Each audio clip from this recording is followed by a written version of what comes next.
right. Thank you so much. In this new series that we're starting, we are trying to look at the purpose of life. As I was contemplating, I was thinking, what has happened in the recent days and the recent months? There's been a surge in suicide cases. Most people are taking their lives. So this series, we're trying to look at the purpose of life. Is there more to life? And if there is, what is our purpose of life? How did we get here? Where are we coming from? So I'm not alone. I'm with my brother here, Virgil Carolus. I want to welcome everyone. I'm so delighted to be here. I'm very happy, actually. So you'll be helping us with our questions as we look at the purpose of life. So taking a quick dive, I want you to answer some of the questions that people have. Is heaven a real place? And if it is, where is it located? Thank you for the question, Brother Yohane. It's a really good question, and it's a question that every person on this earth should be able to answer, whether you believe it or not. Because ultimately we are going somewhere, and I think everyone is aware of that fact.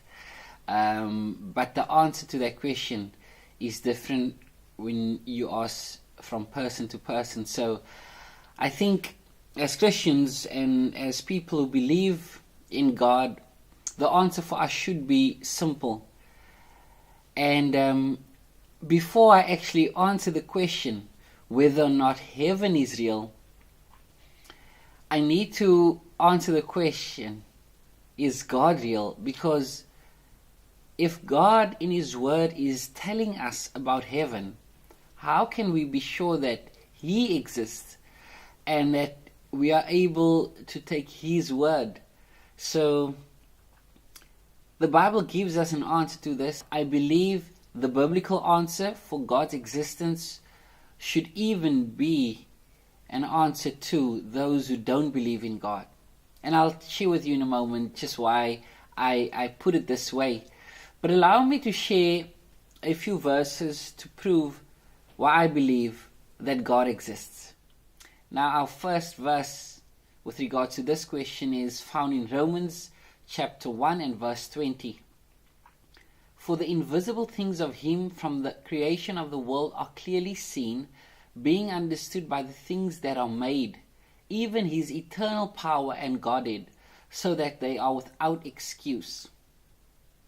All right, you may have heard this verse, and for some of you it might be new or unfamiliar. It sounds like there's a lot to digest when you read the verse like this. But for today, and for the purpose of our question, I really want us to focus on the things that's in bold there, that's highlighted. And before I give what I believe the Bible to be teaching here, allow me to read it in another translation so as to get clarity or just better understanding of what is being said. This is in the American Standard Version. For the invisible things of Him since the creation of the world are clearly seen, being perceived through the things that are made, even His everlasting power and divinity, that they may be without excuse. Again, speaking of God, and here just what I want you to pick up on is the word Godhead is translated here as divinity. Now, I'm not going to talk too much or say too much right now, but I just want you to know that the idea here is God's power, His divine nature, is displayed, according to Paul in Romans here, in the things that He has made. Right? So all the invisible things of God, whether or not He exists, right? I know many argue that they are not able to see Him, so how are we able to affirm His existence? Well, God says, if you look around at the things that were created, the things that are visible, these things testify that there is a God and that there needs to be a creator, right? So I'm going to use an illustration to make the point, but what I want to draw home here is that both the believers and unbelievers are left without an excuse as to God's existence. Why? Because the things in this world testify to his existence. I hope you see it.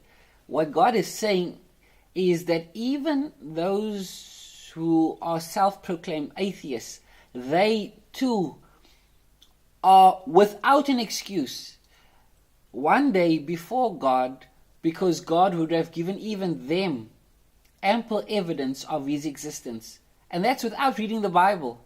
So I just want you to note this, and I say this because as I look at heaven and whether or not it exists, I need to look at the one who tells me about heaven. And I need to know whether or not he exists and whether or not his word is trustworthy. So then, allow me to use this illustration of a girl in the field. A girl who walks in the field, and upon walking and discovering the different things that nature has for us to enjoy, she stumbles upon a camera, a digital camera, if you will, right? Because this is the age in which we live. Digital camera. And as she picks it up, she would not conclude that this camera evolved and just happened to be there because of some event. No one, upon stumbling on a camera in a field, will conclude the camera was the product of evolution or the product of a big explosion. Everyone will know and appreciate that the camera was the product of an intelligent creator. Right? Do you agree?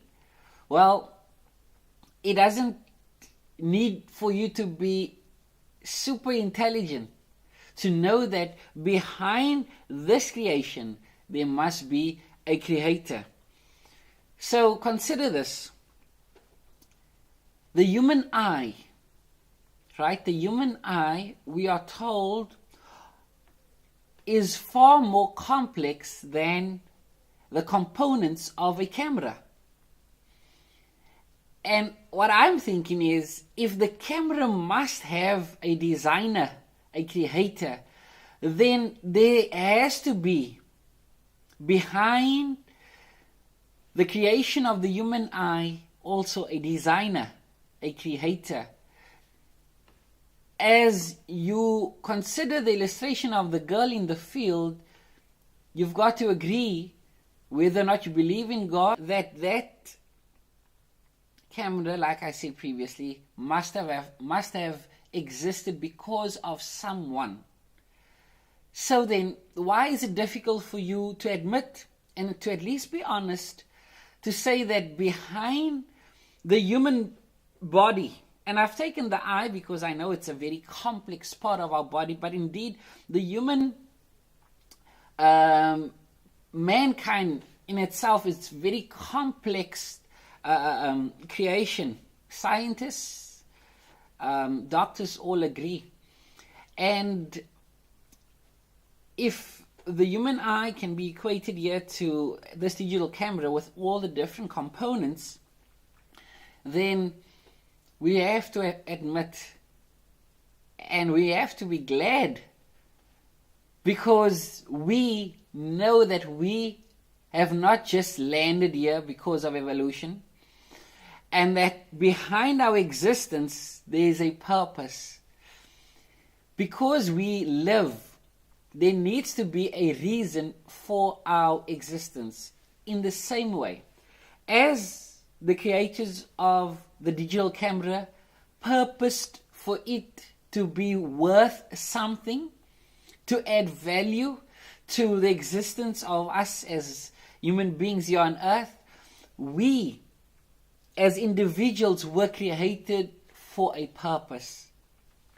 And it is clear as I look around and as God says to me, you are able to know that I exist because as you consider nature, my existence can be clearly seen.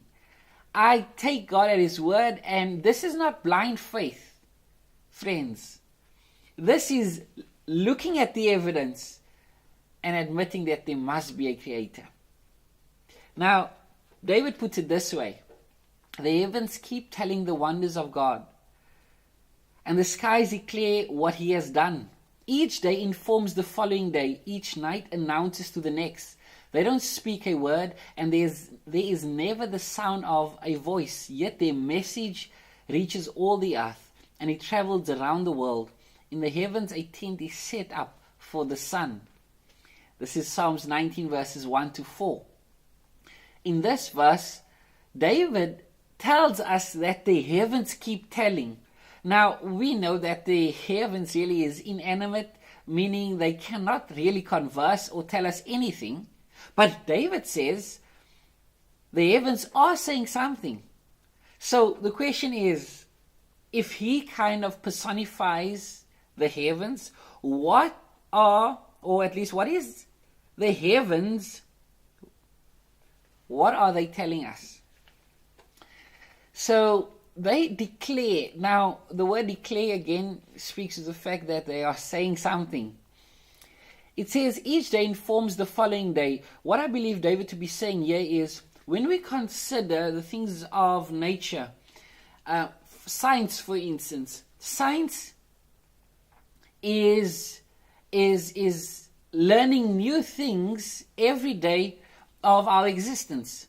And as they learn, day after day, night after night, this information is supposed to testify to them of God's existence. So every day, David says, from day to day, night to night, the heavens keep on giving more information as to why there must be a creator behind all of this creation. Listen to the following. When it says they don't speak, this is the heavens, a word. And there is never the sound of a voice. Yet their message reveals all the earth, and it travels around the world. In the heavens a tent is set up for the sun. What David is saying is that even though there's no audible voice being heard, because really the heavens can't speak in that fashion, but what he is saying is the heavens are giving us a message. And what is that message? It is the message of a God who exists, who wants to have a relationship with you. When you look at the earth, you look at the things that it produces without man's hands or man's efforts. You look at the different foods, fruits, oxygen, all the things necessary for our existence. God has made all of this so that we, the crowning act, if you will, of His creation, will have everything necessary for us to survive. That's just amazing. And I hope you can see that there's a purpose behind your life. God created you, and He placed you in an environment that was going to provide everything necessary for your existence. And of course, He was always going to keep being the provider. Now, Paul speaks of this. David makes it clear, and I hope that there's no question in your mind as to whether or not God exists. After having established now the existence of this creator God, does He tell us anything about just His dwelling place? Consider the following verse, Nehemiah 9 and verse 6. Thou art Jehovah, even Thou alone. Thou hast made heaven, the heaven of heavens with all their hosts, the earth and all the things that are thereon, the seas and all that is in them. And Thou preservest them all, and the host of the heaven worshipeth Thee. Here Nehemiah speaks of Jehovah, the only true God, and the Bible says that He is the one who has created heaven. And then it says there are actually more than one. He says heaven of heavens. But the heaven of heavens, I believe, the heaven is where he resides, because if you read on, you would see that God created all of these things, heavens, and the heaven of heavens, as it says here, and then all the earth and all the host of them. But those who are in heaven, the host of heaven, the heaven of heavens, they worship with you. So this tells us that there is a place, there is a dwelling place, a habitation, if you will, for God, for the creator of the universe. Consider this, Deuteronomy 26 verse 15. Look down from thy holy habitation from heaven, and bless thy people Israel, and the ground which thou hast given us, as thou swearest unto our fathers, a land flowing with milk and honey. So, here in Deuteronomy 26, the Bible says that God has a habitation, a holy habitation, and it is in heaven, and it really gives us this idea that there's a place from which God is doing all of his things, his deeds. There's a location, because clearly here Moses identifies that location as heaven, God's dwelling place. So then, I want you to consider in Isaiah chapter 6, how at various times God has revealed to the prophets through vision. He has showed them of this place called heaven. Listen to Isaiah 6 verses 1 to 4. In the year that King Uzziah died, I saw also the Lord sitting upon a throne, high and lifted up, and his throne filled the temple. Above it stood the seraphims. Each one had 6 wings. With twain he covered his face, and with twain he covered his feet, and with twain he did fly. And one cried unto another and said, Holy, holy, holy is the Lord of hosts. The whole earth is full of his glory. And the posts of the door moved at the voice of him that cried, and the house was filled with smoke. Now, Isaiah is taken away in vision, and he sees there the angelic host. He sees God sitting on the throne, and really what he sees is a scene of worship. So just to kind of give you the picture of what he saw, he sees this place, this holy habitation, and he sees heavenly beings adoring or giving worship to God. And they cry, Holy, holy, holy. So, just so that you know, this is an Old Testament book, the book of Isaiah.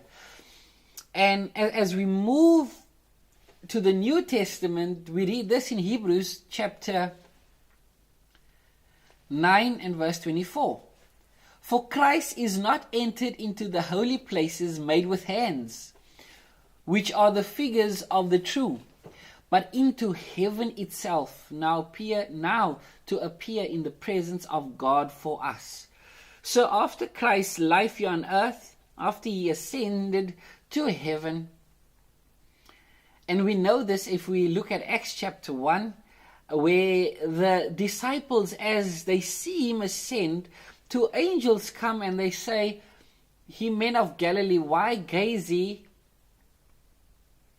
into heaven? This same Jesus who is ascended, who goes to heaven, will return in the same way. So when Christ left, he left to a certain place.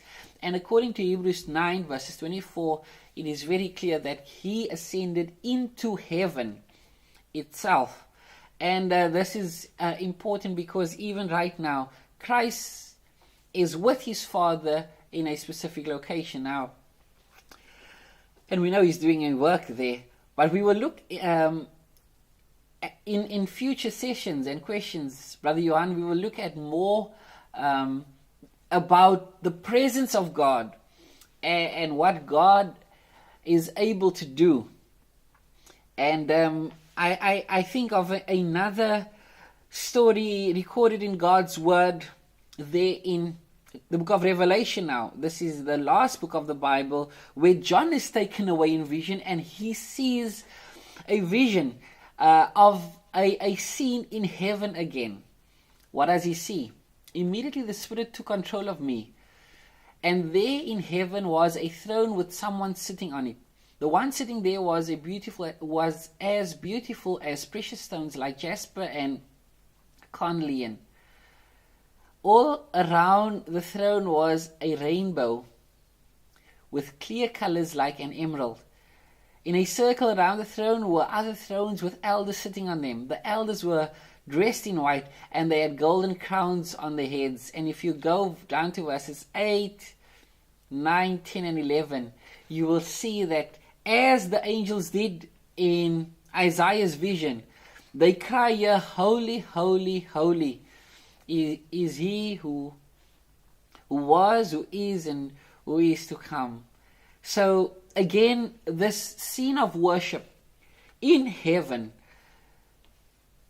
proved to me that indeed heaven does exist, because if God is telling us this in his word, I have already seen that I can trust God, because as nature dictates, there must be a creator.